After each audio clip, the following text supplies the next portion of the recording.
যুক্তরাষ্ট্র ইসরায়েলের সাথে উত্তেজনার মধ্যেই সৌদি আরবের রিয়াদ, আমিরাতের দুবাই, আবুধাবি, কাতার ও বাহরাইনে হামলা চালিয়েছে ইরান।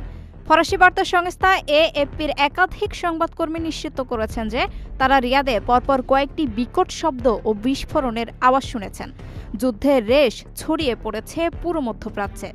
বাহরাইন নিশ্চিত করেছে তাদের দেশে অবস্থিত মার্কিন নৌবাহিনীর পঞ্চম বহরের সদর দপ্তরে মিসাইল হামলা হয়েছে এবং তারা একে অত্যন্ত বিশ্বাসঘাতকতামূলক হামলা বলে আখ্যা দিয়েছে।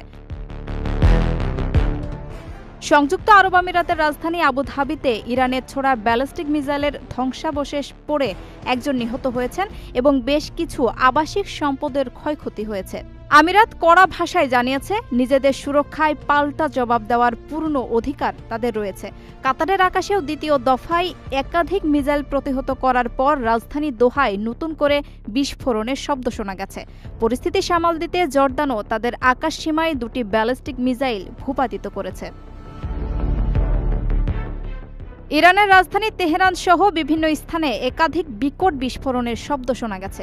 ইসরায়েলি হামলায় ইরানের দক্ষিণাঞ্চলীয় হরমোজগান প্রদেশে মিনাব শহরে একটি মেয়েদের প্রাথমিক বিদ্যালয়ে আঘাত হানলে ৫ জন শিক্ষার্থী নিহত হয়। অন্যদিকে ইরানের পাল্টা হামলায় ইসরায়েলের উত্তরাঞ্চলে একটি ৯তলা ভবনে মিসাইলের ধ্বংসাবশেষ পড়ে একজন আহত হয়েছেন এবং পুরো ইসরায়েল জুড়ে নাগরিকদের সতর্ক করতে সাইরেন বাজানো হয়েছে। প্রবাসীদের জন্য নির্মাণ হচ্ছে দেশের প্রথম স্মার্ট সিটি, যেখানে থাকছে স্কুল, মসজিদ, হাসপাতাল, সুইমিং পুল, হেলিপ্যাড, পাঠাগার, জিম, সুপারমার্কেট, শিশু পার্ক সহ সকল নাগরিক সুবিধা। মাত্র ৩০ লাখ টাকা বিনিয়োগে মিলছে আকর্ষণীয় ফ্ল্যাট।